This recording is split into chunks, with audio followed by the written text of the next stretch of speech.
Shalom, selamat pagi Bapak Ibu Saudara yang diberkati Tuhan. Bersyukur untuk hari yang baru yang Tuhan sediakan pada hari ini.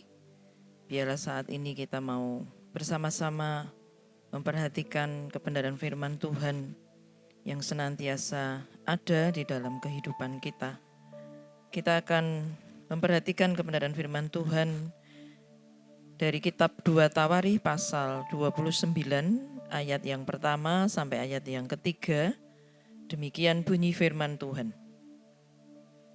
Hizkia berumur 25 tahun pada waktu ia menjadi raja dan 29 tahun lamanya ia memerintah di Yerusalem.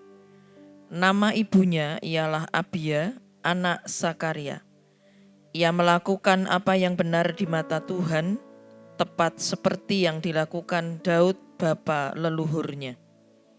Pada tahun pertama pemerintahannya, dalam bulan yang pertama, ia membuka pintu-pintu rumah Tuhan dan memperbaikinya. Mari kita berdoa. Bapa di surga, di dalam nama Tuhan Yesus, kami sungguh bersyukur pada pagi hari ini, kembali kami dapat bersekutu dengan firman-Mu ya Tuhan. Biarlah di pagi hari ini, Engkau sendiri akan berkata-kata lebih jauh melalui kebenaran firman-Mu, sehingga firman Tuhan senantiasa membimbing kami, mengarahkan kami, agar kehidupan kami Tuhan semakin berkenan kepadamu. Kami menyerahkan pemberitaan firman-Mu, Kau urapi kami semua Tuhan, Kau urapi hamba-Mu. Di dalam nama Tuhan Yesus kami sudah berdoa. Haleluya. Amin. Istilah kata reformasi yang artinya perubahan secara drastis untuk perbaikan bidang sosial, politik, atau agama dalam suatu masyarakat atau negara muncul ke permukaan ketika terjadi peristiwa reformasi tahun 1998 di Indonesia, sehingga menandai awal dari sebuah era baru dalam sejarah negara Indonesia. Di dalam Alkitab ada seorang tokoh di Perjanjian Lama yang disebut sebagai pahlawan reformasi bagi bangsanya, yaitu Raja Hizkia. Reformasi rohani menjadi prioritas utama di dalam pemerintahan Raja Hizkia. Hizkia mereformasi bangsanya sendiri.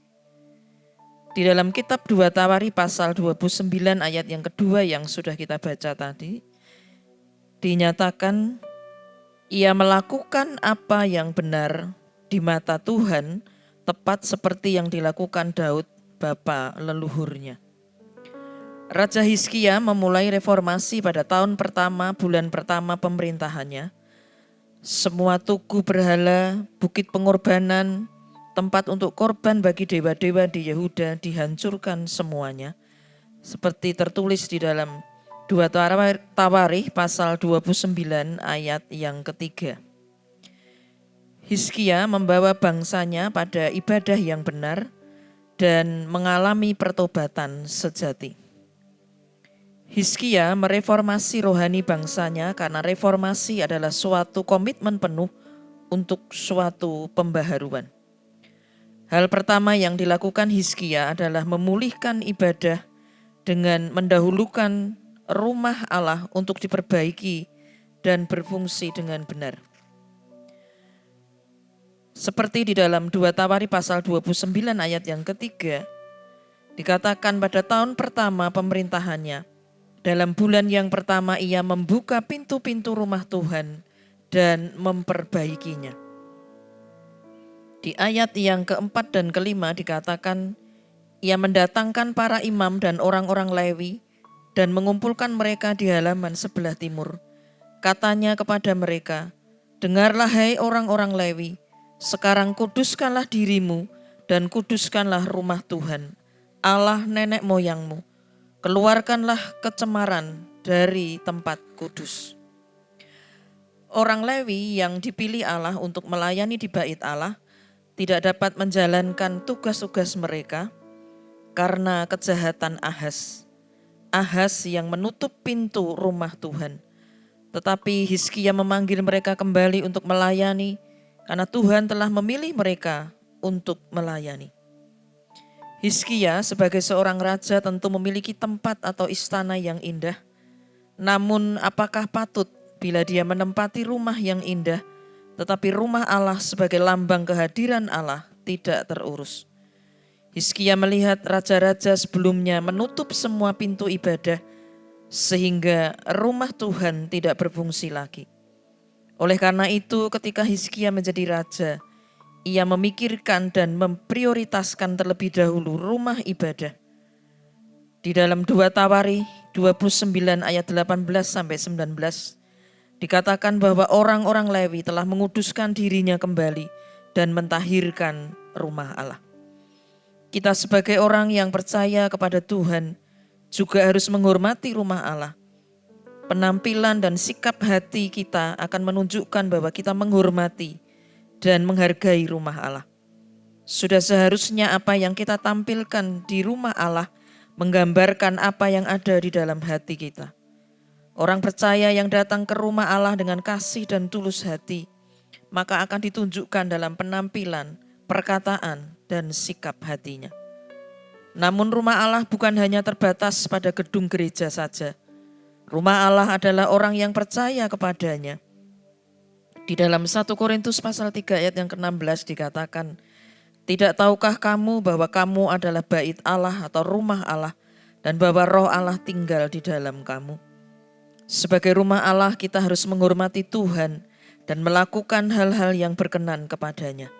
Marilah kita juga melakukan reformasi rohani yang menyeluruh dalam hidup kita sesuai dengan kehendak Tuhan, yaitu menghormati dan mencintai rumah Allah yang adalah tempat kita beribadah dan bersekutu dengannya untuk memperkuat iman dan bertumbuh secara rohani.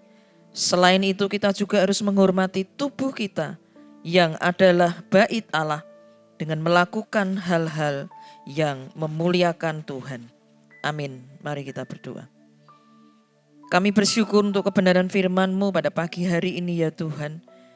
Biarlah terjadi reformasi rohani dalam kehidupan kami secara menyeluruh, sehingga ketika kami datang beribadah kepadamu di rumah Allah, kami sungguh-sungguh menghormati Engkau Tuhan, menghargai ibadah dan persekutuan dengan Engkau, dan biarlah terjadi perubahan di dalam kehidupan kami. Terima kasih Tuhan untuk nasihat dan pengajaran-Mu melalui firman-Mu pada pagi hari ini. Kami menyerahkan seluruh kegiatan kami di sepanjang hari ini. Dan jikalau di antara kami Tuhan ada jemaat Tuhan yang sedang sakit, biarlah Tuhan Kau memberikan jamahan dan kesembuhan. Demikian juga untuk jemaat-jemaat yang saat ini Tuhan sedang ada di dalam pergumulan. Biarlah kami terus belajar Tuhan, mengandalkan Engkau di dalam kehidupan kami.